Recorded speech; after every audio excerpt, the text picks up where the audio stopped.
माझ्या महाराष्ट्रातील बांधवांनो, भगिनींनो आणि मातांनो, नमस्कार. जय महाराष्ट्र. मध्ये मध्ये आपल्याला मी भेटत असतो आणि आपल्याला सुद्धा आता ह्या माझ्या भेटण्याची सवय झालेली आहे. अगदी आपल्या सुरुवातीच्या संवादामध्ये लक्षात असेल की मी आपल्याशी जरा जास्त म्हणजे वारंवारतेने संवाद साधत होतो. ती परिस्थिती तशी होती आणि आत्ताची परिस्थिती सुद्धा नाही म्हटलं तरी तशीच आहे. मी ती आठवण का सांगितली? कारण तेव्हा बोलताना मी असं म्हणालो होतो की कदाचित ज्या ज्या वेळेला मी आपल्याशी असा संवाद साधतो तेव्हा आपल्या मनामध्ये एक भीती उत्पन्न होत असेल. जसं पूर्वी बागुलबुवा दाखवला जायचा, तसं मी काही बागुलबुवा नाही आहे. मी आपलाच एक कुटुंबीय आहे. मुख्यमंत्री म्हणून म्हणा, मी आपला कुटुंब प्रमुख आहे आणि एका काळजीपायी किंबहुना आपल्या हितासाठी मी आपल्याशी संवाद साधत असतो. आज आपल्याबरोबर संवाद साधताना पहिल्या प्रथम राष्ट्रसंत तुकडोजी महाराज यांना विनम्र अभिवादन करतो, कारण त्यांचा स्मृतिदिन. हे संत महात्मे ही एक आपली परंपरा, संतांची शिकवण, संत वचनं हे आपल्यावरती त्या त्या वेळेला जे काही उपकार करून गेलेले आहेत, किती वर्ष झाली, किती शतकं लोटली तरी देखील त्यांचे त्यावेळेचे जे काही अभंग असतील, इतर काही त्यांनी दिलेल्या आपल्याला गोष्टी असतील, त्या आजही जशाच्या तशा ताज्या आहेत, टवटवीत आहेत. जर त्यांच्याकडे आपण लक्ष दिलं असतं, किंबहुना अजूनही देऊ शकलो, तर बरीचशी संकटं ही आपण टाळू शकलो असतो, किंबहुना टाळू शकतो. तुकडोजी महाराजांचा उल्लेख केला, त्याचबरोबरीने गाडगे महाराज आलेच. गाडगे महाराज म्हटल्यानंतर साफ सफाई, स्वच्छता ह्या गोष्टी आल्या. आता त्यावेळेला या संतांनी प्रेमाने आपल्याला या गोष्टी सांगितल्या होत्या. काही वेळेला ऐकतो, काही वेळेला ऐकत नाही, आणि मग त्याचे फटके हे असे आत्ता आपण जे काही भोगतो ते भोगावे लागतात. करोना आपल्याला सर्वांनाच कल्पना आहे, हा एक पाहुणा आहे, परदेशातून आलेला पाहुणा आहे. त्याचं उगमस्थान सगळ्यांनाच कल्पना आहे. चीनमधून तो जगभर पसरला. बाहेरून आलेला हा पाहुणा घरात घुसला आहे आणि आपल्याला सगळ्यांना व्यस्त करून टाकलेलं. हा पाहुणा जा म्हटलं तरी काय जात नाही आहे. कसा जाणार, कधी जाणार? ठीक आहे, या पाहुण्याबद्दल मी बोलणारच आहे. पाहुण्याचा समाचार, ह्या अशा पाहुण्याचा समाचार आपल्याला घ्यायचाच आहे. पण या सगळ्या सूचना किंबहुना काही गोष्टी आपल्याला सांगण्यापूर्वी खास करून मुंबईसाठी जो एक मोठा निर्णय आहे तो सांगून मी ह्या आपल्या संवादाची सुरुवात करू इच्छितो. आपल्याला सर्वांना माहिती आहे की विधानसभा निवडणुकीच्या आधी किंबहुना त्याच्या आधीपासून मेट्रो आणि मेट्रोसाठी आरे येथे बांधत असलेल्या कारशेडचा मुद्दा हा ऐरणीवरती आला होता. आणि त्याही वेळेला अर्थात तेव्हा मी मुख्यमंत्री नव्हतो, निवडणूक लढवणाऱ्या एका पक्षाचा प्रमुख होतो, आजही आहे. आम्ही त्या गोष्टीला विरोध केला होता. याचं कारण अनेक पर्यावरणवादी ज्यांचं जीवसृष्टीवरती प्रेम आहे, नुसतं प्रेम नाही तर ही जीवसृष्टी, जसं आपण आज म्हणतो ना, माझे कुटुंब माझी जबाबदारी, तसंच ही जीवसृष्टी आपलं एक कुटुंब आहे. हे सगळे मिळून एक कुटुंब आहे आणि त्याची जबाबदारी ही कोणीतरी घ्यायला पाहिजे. आंदोलनं झाली, विरोध झाला, रेटून नेलं गेलं, रातोरात झाडं कापली गेली आणि त्या जे सत्याग्रही होते त्या सत्याग्रहींवरती गुन्हे दाखल केले गेले. आपल्या मंत्रिमंडळाने निर्णय घेतलेला आहे की त्यावेळेला ज्यांनी पर्यावरणासाठी जो सत्याग्रह केला, जे आंदोलन केलं, त्या पर्यावरणवाद्यांवरचे सर्व गुन्हे हे सरकार मागे घेत आहे. तसे आदेशसुद्धा झालेले आहेत.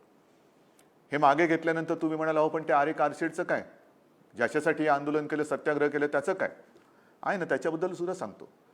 आरेमध्ये याची आपल्याला कल्पना आहे की मागे मी आपल्याशी बोलताना आपल्याला सांगितलं होतं की जवळपास 600 एकर जागा ही आरेची आपण तिथे जंगल घोषित केलेलं आहे.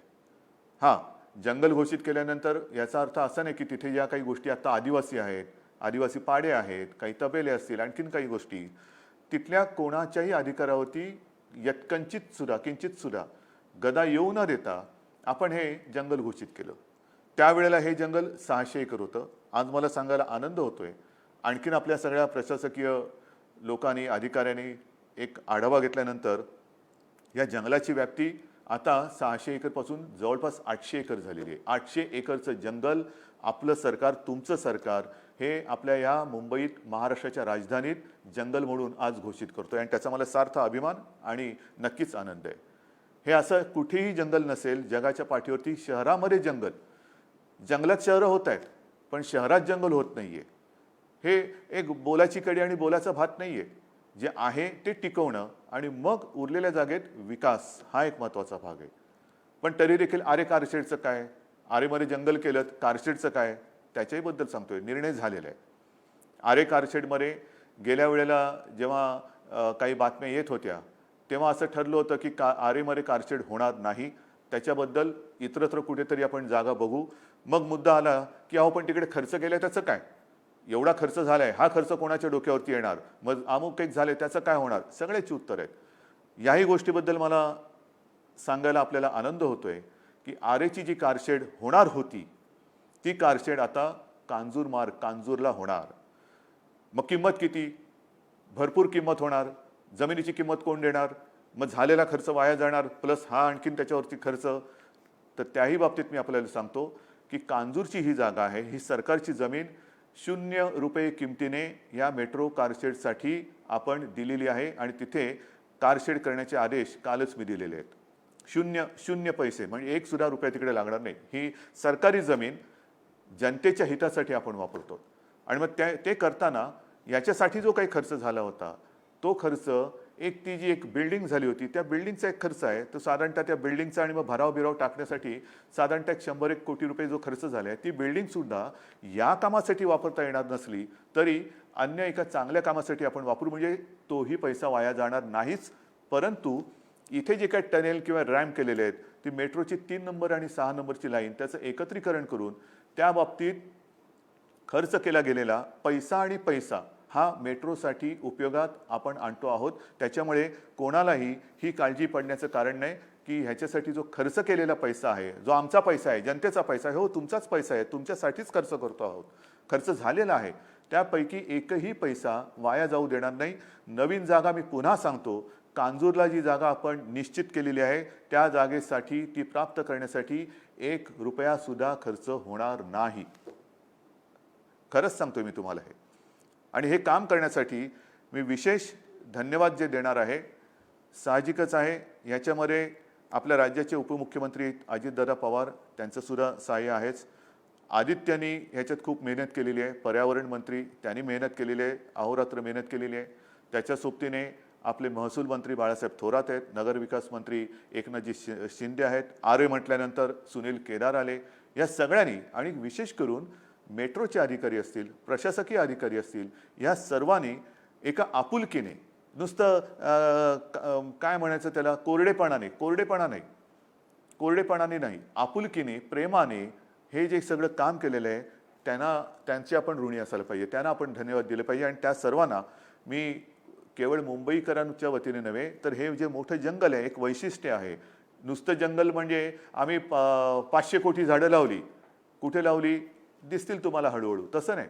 हे जे जंगल आहे ते पहिलं वाचवा, म्हणजे आहे ते कापायचं आणि नुसते आपल्या थापा मारायचे की आम्ही एवढी कोटी झाडं लावली.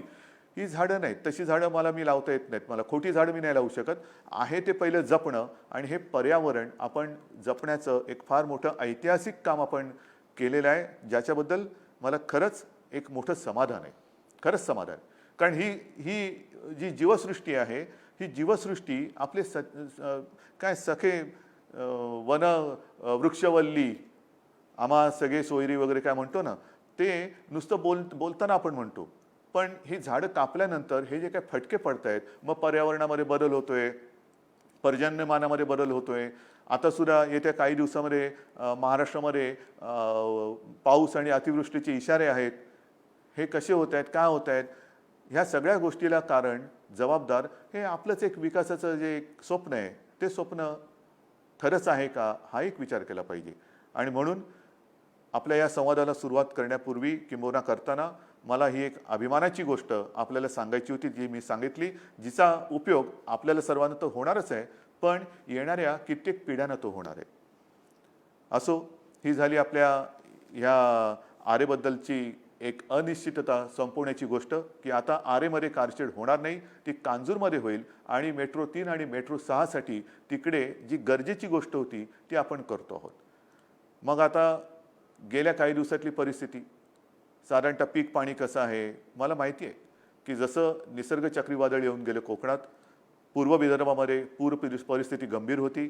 या ठिकाणी आपण जे आवश्यक होतं ते सगळं काम आपण करतो आहोत. कोणाची घरं वाहून गेलेत, सामान वाहून गेलेत, जनावरं वाहून गेलेत, पिकाचं नुकसान झालेलं आहे. त्या सगळ्यांना आपण पंचनामे तर आपले जवळपास झालेले आहेत. निसर्ग चक्रीवादळाची कोकणातली मदत बरीचशी आपण केलेली आहे. पूर परिस्थिती जी विदर्भातली झाली होती त्याच्यात सुद्धा सांगली, कोल्हापूरप्रमाणे आपण नुकसान भरपाई देतो आहोत. तरी देखील त्याच्यानंतर सततचा पाऊस याच्यामुळे सुद्धा अनेक ठिकाणी नुकसान झालेलं आहे. पिकं वाया जात आहेत. करायचं काय? एक तर आता काही पिकं समजा कापूस येतोय, येऊ द्या. हे तुमचं सरकार आहे, आपल्या सगळ्यांचं सरकार आहे. जी जी काही पिकं येतील, शेतकऱ्यांनो निश्चिंत राहा, तुम्हाला कुठेही वाऱ्यावर सोडणार नाही, अजिबात सोडणार नाही. कापूस असेल, बाकी सगळ्या पिकांच्या बाबतीत आपण खबरदारी घेतो आहोत.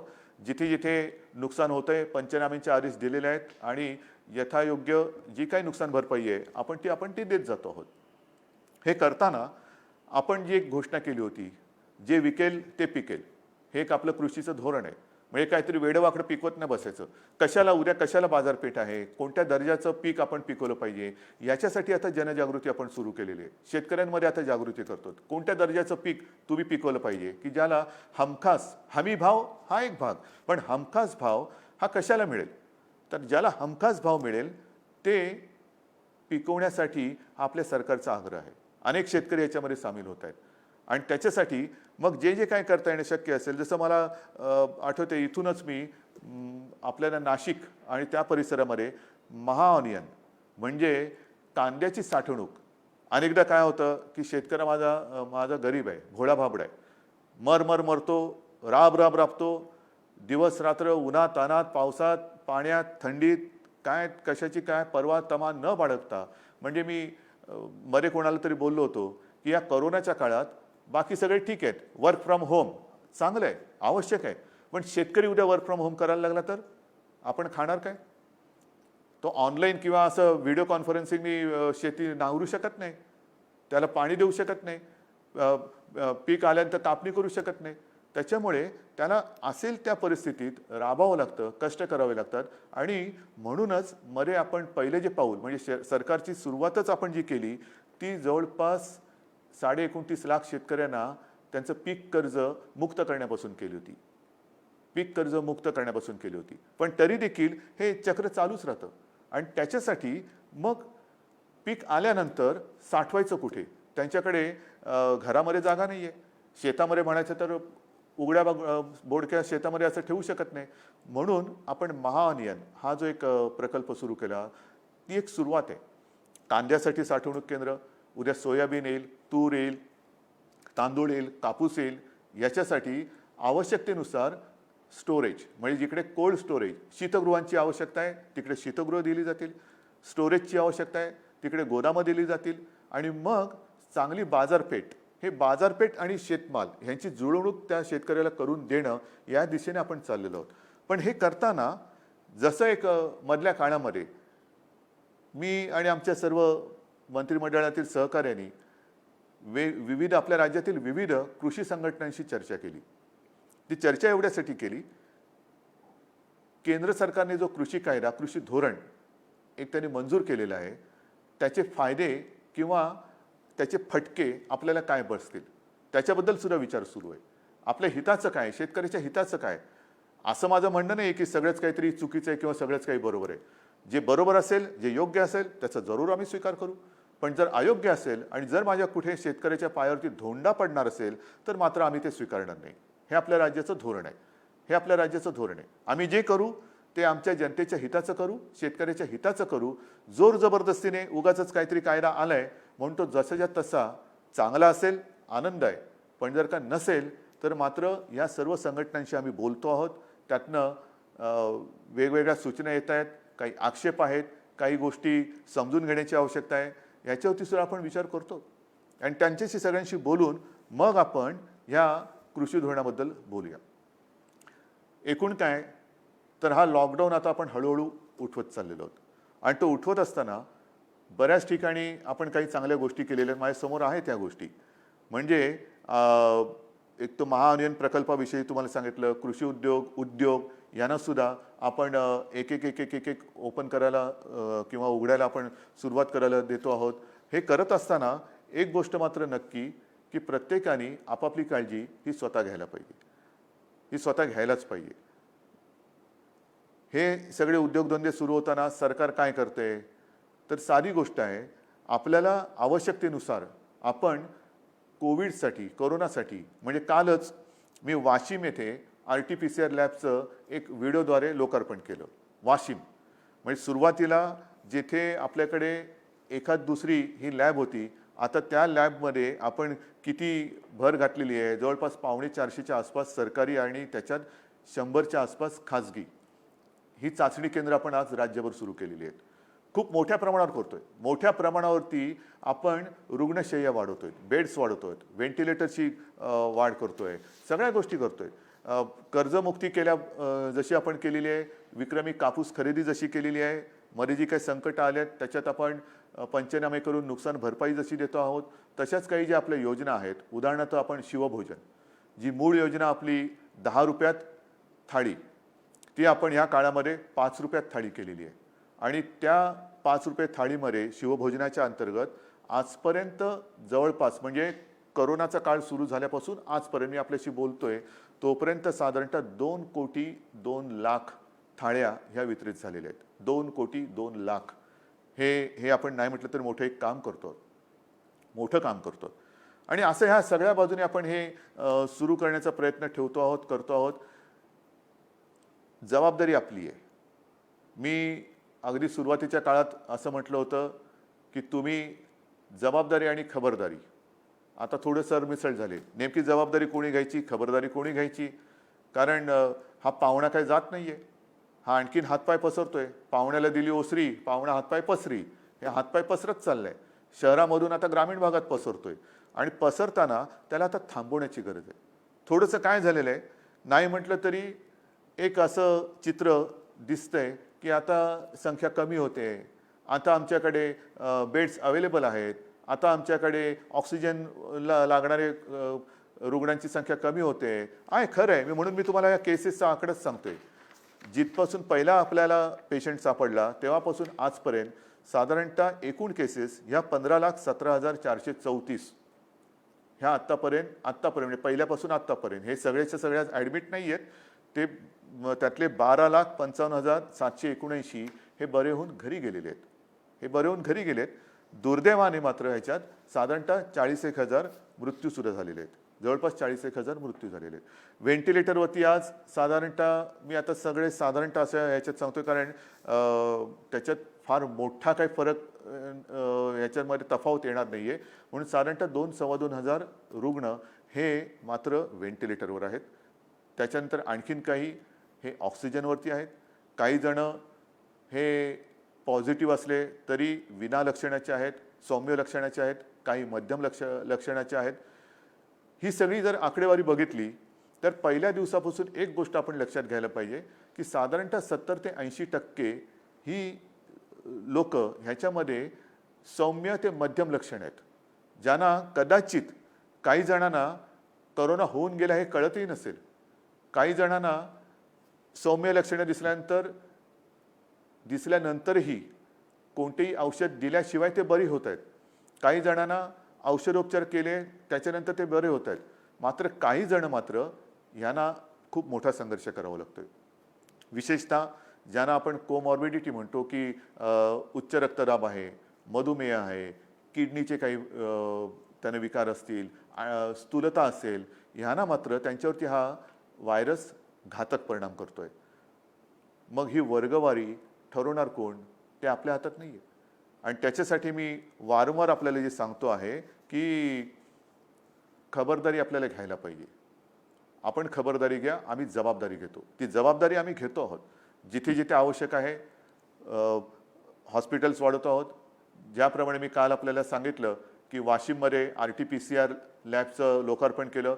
परवा साताऱ्यामध्ये छत्रपती शिवाजी महाराज त्या म्युझियममध्ये आपण हॉस्पिटलसाठी ती जागा उपलब्ध करून दिलेली आहे. छत्रपतींच्या नावाने जे आपलं संग्रहालय ते संग्रहालय, कारण छत्रपती शिवाजी महाराज हे रयतेचा राजा. मग ते संग्रहालय जर आत्ता आवश्यक असेल रुग्णांसाठी तर तिथल्या लोकांना सुद्धा मला खास धन्यवाद द्यायचे आहेत की त्या अप्रतिम एका वास्तूचा आज रयतेसाठी ते उपयोग करतायत, रयतेसाठी उपयोग करून देत आहेत. तिकडे हॉस्पिटल सुरू केलेले. एकूणच काय आम्ही जबाबदारी जी घेतो आहोत ती ह्या सगळ्या सोयी सुविधा वाढवण्यासाठी देतो आहे. औषधं कशी पोचतील, औषधं सर्वत्र कशी उपलब्ध राहतील त्याच्यासाठी देतो आहे. आपली प्रशासन व्यवस्था आहे, महसूल यंत्रणा आहे, पोलीस यंत्रणा आहे, आरोग्य यंत्रणा आहे. ह्यांना सगळ्यांना खरोखर आता मार्चपासून आत्तापर्यंत किती ताणतणावामध्ये काम करावं लागत असेल विचार करा. डॉक्टर्सना सुद्धा मी खास धन्यवाद देतोय, कारण त्यांनी आता एक गाईडलाईन सेट केलेली आहे. गाईडलाईन सेट केली, नक्की सेट केलेली आहे. कोणत्या रुग्णाला कधी कोणतं औषध द्यायचं हे त्याने आता ठरवलेलं आहे. फक्त एक काय होतंय की अजूनही नागरिकांकडनं थोडा प्रतिसाद कमी मिळतोय. कारण दोन गोष्टी, एक तर थोडंसं बेजबाबदारपणा, दुसरी थोडीशी भीती. मी टेस्ट केली आणि मी पॉझिटिव्ह आलो तर माझं काय होईल, मला कुठे नेऊन टाकतील. तसं समजू नका कृपा करून, कुठे नेऊन टाकणार नाही. सगळीकडे आपण ज्या सुविधा केल्यात आहेत ना, काही काही व्हिडिओ प्रसारित होत आहेत, काही महिला आहेत, काही पुरुष आहेत, काही आणखीन कोण आहेत, सगळ्यांनी त्यांच्या त्या कोविड केअर सेंटरचा अनुभव हा सांगितलेला आहे. आपल्याला एक गोष्ट लक्षात घ्या की हा जो व्हायरस आहे तो पसरतोय, तो शिंकलं खोकलं बोलताना सुद्धा पसरतोय आणि म्हणून कमीत कमी संपर्कात येणं हे गरजेचं आहे. अनेकदा असं होतं की रुग्णांना कळतच नाही की डॉक्टर आले की कोण आले, कारण तो अंतराळवीरासारखा संपूर्ण तो PPE किट, त्याच्यावरती ती फेस मास्क, त्याच्यावरती ती शील्ड असं बांधून येतो. म्हणजे असं ओळखीचं असलं तरी ओळखता येत नाही कोण आला, कारण हा आपल्याला एकमेव प्रतिबंधात्मक उपाय आहे. तर तुम्ही कोणी घाबरू नका. लवकर जेवढे याल तेवढे लवकर बरे होऊन घरी जाल. जेवढं तुम्ही अंगावर काढाल तेवढा तुम्ही स्वतःचा जीव तर धोक्यात घालतातच आहात, पण दुर्लक्ष करून जर कोणी पॉझिटिव्ह असेल तर तुम्ही जेवढा उशीर कराल तेव्हा तुमचा जीव धोक्यात घालताय आणि तुमच्या माध्यमातून तुमच्या कुटुंबाला संसर्गित करून कुटुंबाचा जीव धोक्यात घालताय. आणि म्हणून मला असं वाटतं की लवकर जर का कोणाला अशी शंका आली तर टेस्ट करून घ्या. टेस्ट केलं, पॉझिटिव्ह आलं म्हणजे बापरे बोलण्याची अजिबात गरज नाही आहे. वेळेत आलेली लोक ही अगदी 100 वर्षाची सुद्धा, आणि काही ठिकाणी तर 100 वर्षाची असताना त्यांना इतर व्याधी विकार असलेले सुद्धा बरे होऊन घरी गेलेत. कारण का, वेळेमध्ये ते डॉक्टरांकडे आलेत. तर वेळेमध्ये येणं म्हणजे ह्या कोरोनाला औषध नसलं, वॅक्सिन नसलं तरी वेळेमध्ये येणं हे फार गरजेचं आहे. आणि हे काम मला याही गोष्टीबद्दल अजूनही काही तशी माहिती नाही आहे, पण मी कदाचित शब्द बोलतोय, जगातलं महाराष्ट्र राज्य हे एकमेव राज्य असं असू शकेल की जेथे नुसतं कडक कायद्याने काम न करता जनतेला विश्वासात घेऊन आपण हे युद्ध लढतो आहोत. कारण हे युद्ध तुमचं आहे, आपलं आहे, सगळ्यांचं आहे.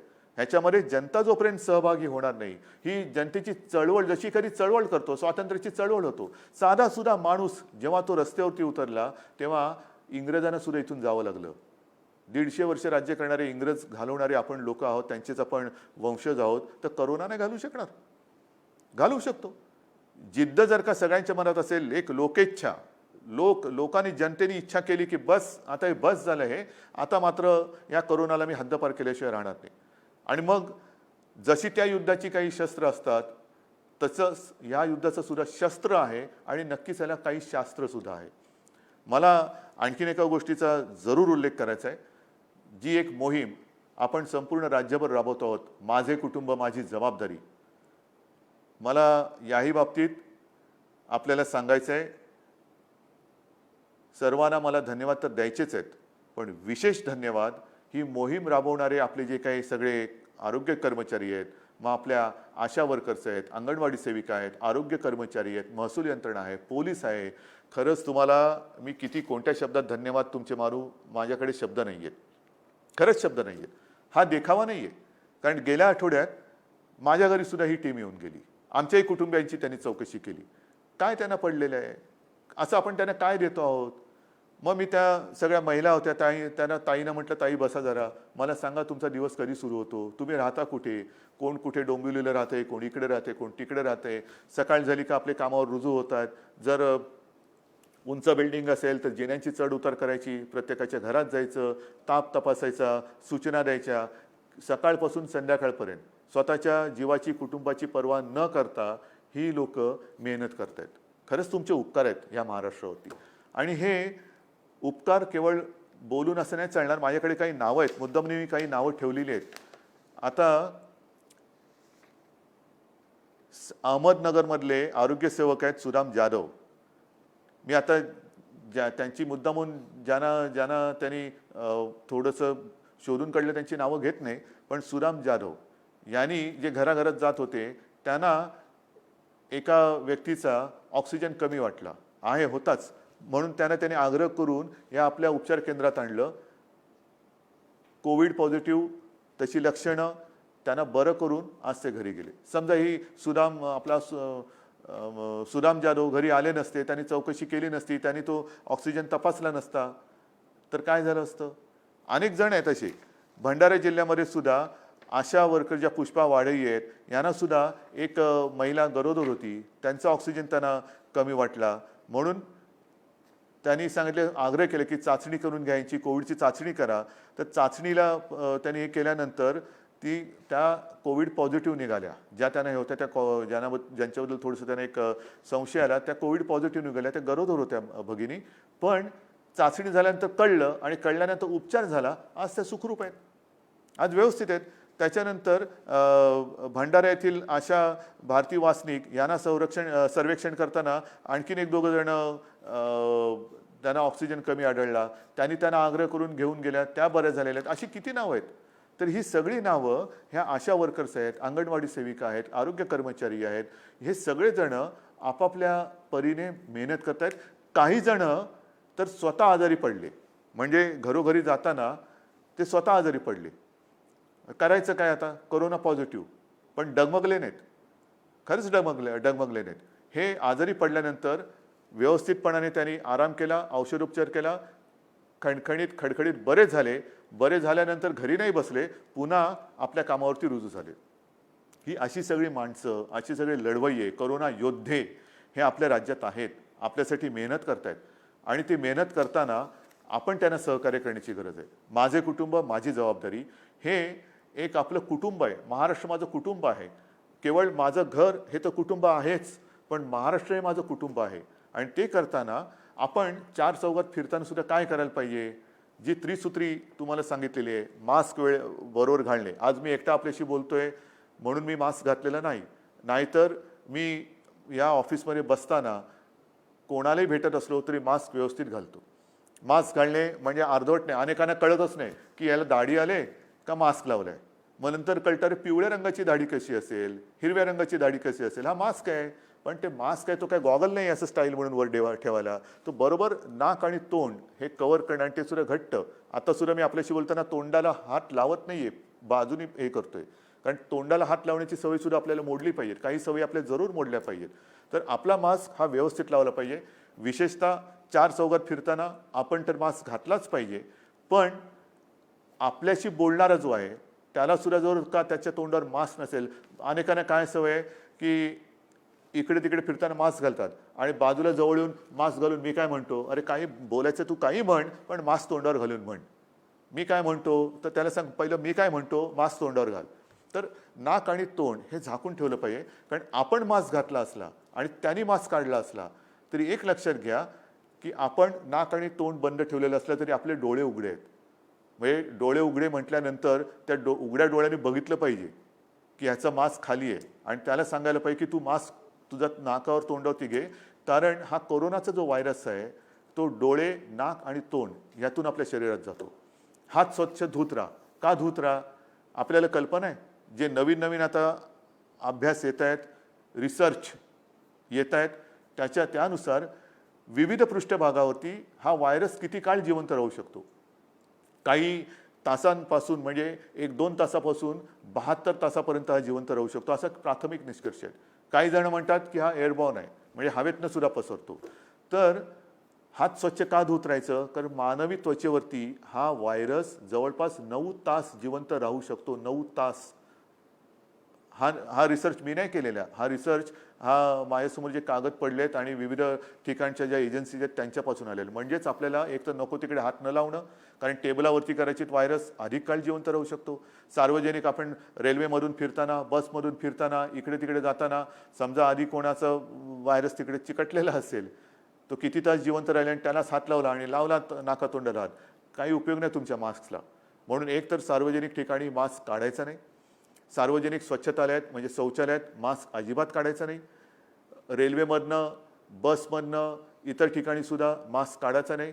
शक्यतो रेल्वेमधनं तुम्ही म्हणाल रेल्वे सुरू कुठे केल्यात अजून सांगतो त्याच्याबद्दल बोलतो.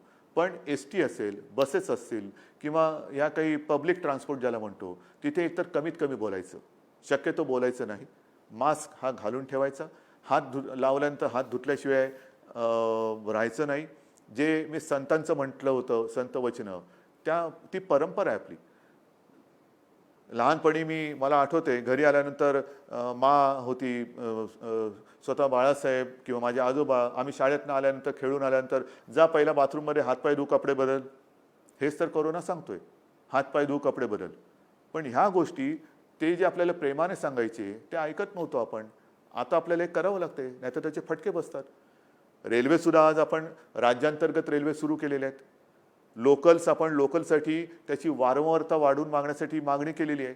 कारण मला गर्दी नको आहे. सगळ्यांनाच लोकलनी जायचंच आहे. लोकलशिवाय जाणार कसं? कारण आता रेस्टॉरंट्स ओपन केलेली आहेत. जिमवाल्यांची मी बोलतोय, त्यांना सुद्धा काही नियमावली आपल्याला द्यावी लागेल.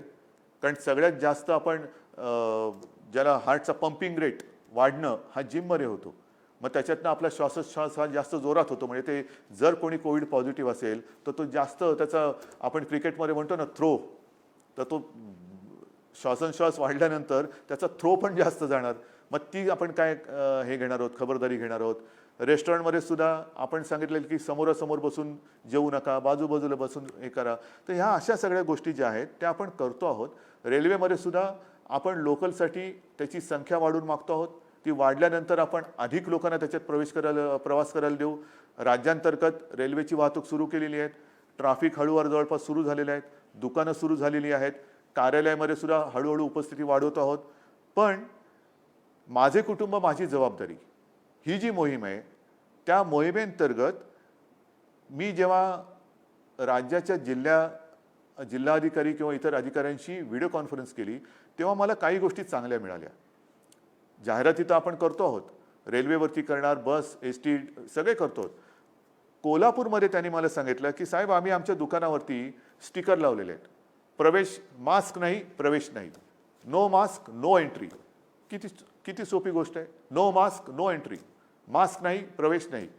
म्हणजे अगदी रिक्षा असेल, टॅक्सी असेल, बस असेल, दुकानं असतील, कार्यालय असेल, सगळीकडे हे एक सूत्र. ज्याच्या तोंडावर मास्क नाही त्याला प्रवेश नाही. दुकानदाराच्या तोंडावर मास्क नाही, बाबा तुझ्या दुकानात मी प्रवेश करणार नाही. तर ही जर का गोष्ट प्राथमिक आपण पाळली आणि ह्या गोष्टी जर का आपण अंगावळी पाडून घेतल्या, या जीवनशैली आपण अंगीकारली, तर मला असं वाटतं वॅक्सिन येईल तेव्हा येईल, औषधं येईल तेव्हा येतील. परंतु आपण मात्र जसं self defence, black belt, mask हा आपला ब्लॅक बेल्ट आहे. मास्क हा आपला ब्लॅक बेल्ट आहे. साधारणतः आपण म्हणतो ना की अरे याच्या नादी न लागलेलं बरं, हा ब्लॅक बेल्ट आहे. काय कुठे काय हाणेल आपल्याला सांगता येत नाही. तसं मास्क आहे म्हटल्यानंतर व्हायरस बोलेल याच्या नादी न लागलेलं बरं, हा ब्लॅक बेल्ट आहे मला. तर हे सत्य आहे. आणि म्हणून मी आपल्याला परोपरीने सांगतो आहे की ज्या गोष्टी आपण करतो आहोत त्या गोष्टी पुन्हा बंद करण्याची वेळ येता कामा नये. कारण परदेशांमध्ये जिथे जिथे थोडीशी लाट कमी झाली असं वाटलं, जसं आज आपल्याला थोडंसं वाटतंय, बेड्स उपलब्ध आहेत, आता काय करू, बंद करू का? नाही, ते बेड्स सर्वदा रिकामे राहावेत ही माझी इच्छा आहे, हा माझा प्रयत्न आहे. पण परदेशामध्ये मग युरोप असेल, अमेरिका असेल, इस्रायल असेल, इथे काही ठिकाणी काही अंशी पुन्हा लॉकडाऊन करतायत. पुन्हा लॉकडाऊन. मला असं वाटतं ब्रिटनमध्ये तर त्यांनी जी नियमावली दिलेली ती त्यांनी सांगितली की किमान पुढचे 6 महिने ही नियमावली राहील. म्हणजे लग्न समारंभ असतील तर उपस्थिती कमी राहील. शाळा, कॉलेजेस ह्याच्याबद्दल सुद्धा त्यांनी केलेलं आहे. मास्क नसेल तर कडक दंड आहे. फार मोठ्या पैशांचा ते दंड लावतात. मला या गोष्टी आत्ता तरी करायच्या नाही आहेत. पण जर का आपण खबरदारी घेतलीत आणि नाही घेतली तर म्हणजे आपण आता विचार करा, मास्क हवा की लॉकडाऊन हवा? हात धुत राहणं बरं की लॉकडाऊन बरा? एकमेकापासून अंतर ठेवणं बरं की लॉकडाऊन हवा? कामावरती न जाणं जायला हवं की न जाणं हवं? अनावश्यक घराबाहेर पडू नका, उगाचच इकडे तिकडे भटकू नका. आपल्याला कोणत्याही परिस्थितीत पुन्हा लॉकडाऊन करावा लागेल अशी परिस्थिती राज्यात निर्माण होऊ द्यायची नाहीये. आणि मला खात्री आहे तुमचं नाही म्हटलं तरी या सरकारवरती आमच्यावरती एक प्रेम आहे, विश्वास आहे. आजपर्यंत सर्व धर्मियांनी जे जे काही मी सांगत आलो ते पाळलेलं आहे. गणपती येऊन गेले, नवरात्री येत आहेत, दिवाळी येते आहे, म्हणून मी मंदिरांच्या बाबतीत सुद्धा थोडासा हळुवारपणाने जातोय. कारण काही जण असं म्हणतात हे उघडलं आणि ते उघडत नाही. थांबव बाबा, तुमच्यावरती जबाबदारी नाही, जबाबदारी आमच्यावरती आहे.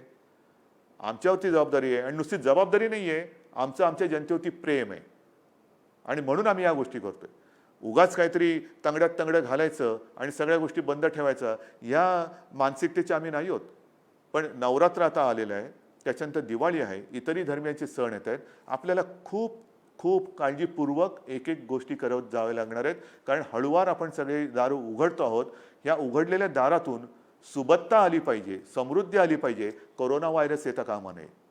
तर आणि तरच ह्या उघडलेल्या दारांना अर्थ आहे. नाहीतर उघडलं दार आणि घुसला व्हायरस आत तर मात्र आपल्याला कोणी वाचू शकत नाही. आणि म्हणून ज्या काही सूचना आम्ही तुम्हाला देतो आहोत, ज्या आजपर्यंत तुम्ही पाळल्या, जे सहकार्य तुम्ही आजपर्यंत दिलं तेच सहकार्य मला यापुढे सुद्धा पाहिजे. मुंबईमध्ये फिरताना इतरत्र सुद्धा मी बघतोय की हळुवारपणे आता लोक थोडीशी निर्धास्त होत आहेत. निर्धास्त होऊ नका. मास्क हा तोंडावरती दिसलाच पाहिजे. सार्वजनिक ठिकाणी एकमेकाशी बोलताना मास्क हा असलाच पाहिजे, अंतर ठेवलं गेलंच पाहिजे. ही त्रिसूत्री जर का तुम्ही पाळणार नसाल तर मग मात्र ह्या कोरोना व्हायरससाठी आपला जसा गेटवे ऑफ इंडिया आहे, सताळ द्याला दारच नाही आहे, मग तो कुठेही येईल कुठेही जाईल, तर तसं आपल्याला काही करायचं नाही आहे. आपण अत्यंत खबरदारीने, सुजाणतेने, सजगपणाने आपल्याला हवं तसं आयुष्य आपण जगणार आहोत कोरोना व्हायरस वगळून. आणि म्हणून मला असं वाटतं की आपलं जे एक नातं आहे त्या नात्यातून हा आत्मविश्वास मी व्यक्त करतो की ज्या ज्या सूचना मी आपल्याला आजपर्यंत देत आलो, त्या सूचना आपण पाळल्या, यापुढे सुद्धा त्या अत्यंत कटाक्षाने पाळण्याची गरज आहे. एक क्षणसुद्धा बेसावध राहू नका, गाफील राहू नका आणि कोरोनाचा बळी ठरू नका. धन्यवाद. जय हिंद, जय महाराष्ट्र.